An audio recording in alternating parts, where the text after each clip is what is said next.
Hi guys, good afternoon. So, again, I told you yesterday, the other day, it's rainy season here in Hong Kong. So, ito yung ano niya. Umulan na naman. Kanina mainit kanina umulan. So, maya-maya pagkatapos nito, yan, babalik na naman yung liwanag. So, ganyan yung style dito. Pag rainy season, ganito yung mangyayari. Kinuklos ko parati para yung lamig ng bahay, hindi siya ano. So, yan. Lakas yung ulan. Okay. Yan, malakas yung ulan, guys. Then, mamaya mawawala to kasi mainit doon sa banda. So, dadaan lang to. Dadaan, then, yan mo. Tapos, iinit, tapos babalik. Okay. Ta-timelapse natin to, wag na. Ayun kasi malapit naman siya matapos eh. So, tinatawag ko tong rainy season. So, ang season ng Hong Kong is meron silang winter, summer, autumn, at spring. Then, ito naman yung rainy season ko. So, actually, ganito din nangyari sa Philippines, ulan init. So, yan, lakas ang doon sa baba, oh. So, malapit na siyang matapos, guys. Kasi mainit na doon. Ito nyo yung araw. So, dito makulimlim. Kaya may ulan dito. Pagdating doon, maaraw. So, pag yan pupunta dito, mawala na yung ulan dito, banda.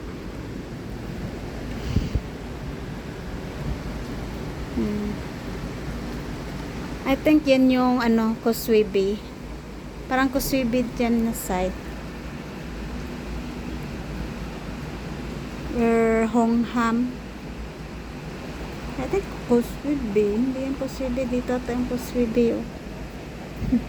Tapos doon yung central. Diyan yung central banda sa likod. Yan. Papalapit na yung araw. Papatapos na yung ulan. Titila na yung ulan dito banda pag dumaan niya. Then stop yung ulan. Then balik ulit. Iinit ulit. Aaraw ulit, init ulit, aaraw ulit. Init, araw, mag-isa lang yan. Ulan, iinit, ulan, iinit. Ganyan yung weather. Weather. Hindi nga matapos-tapos nila yung trabaho dyan, oh. Sa baba, parang may tsokolate.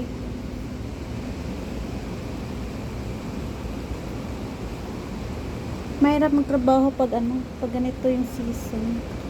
So actually guys, yung mga building na yan, public housing din yan eh. So napapalibutan ng maraming building na dito. Dati wala yung building yan eh. Wala yan dyan eh. Ang bilis lang maglagay ng bahay. 3 years or 4 years ago, wala pa to. Puro pa yan mga dyan banda. Mga ganito. Pero hindi ganyan katangkad. Maliliit pa yan. Mga pa dito. Kasi parang ganito. Parang ganyan dati. Yung pagpunta namin dito. Kasi magre-rent sana kami before kami lumipat dun sa Olympic. Then dyan kami nagtingin ng bahay. Dyan. So ito yung nakita namin noon. Tapos now, last year, lumipat kami dito. Then dito na yung bahay namin. So, pag nakita nyo yung sa baba, yung may puting bintana na screen, yan yung bahay namin noon. Yan. Saan ba? Yan. Yung maraming yan. Ito yung bahay namin noon. Okay? Yan yung bahay namin yan, may puti. Yan yung bahay namin noon.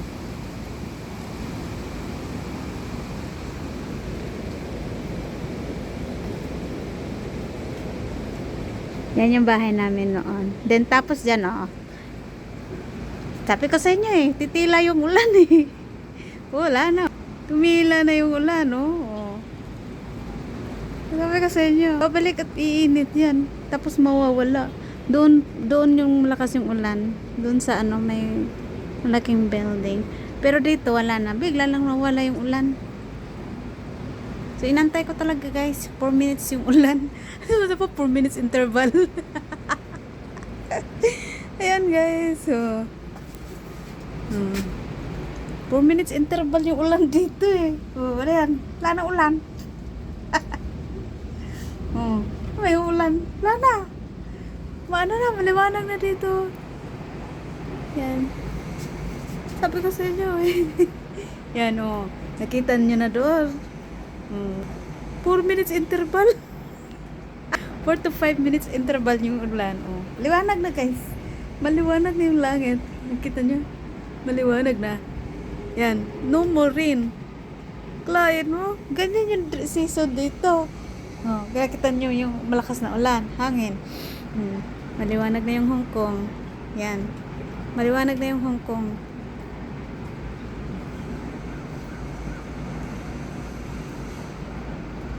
Para din baliw yung season dito eh.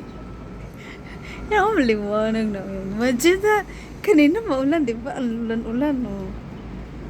Yan, kita nyo, oh. Naglakad sa baba na yung iba.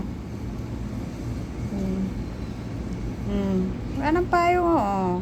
Hindi pa tumakbo, oh. Oh.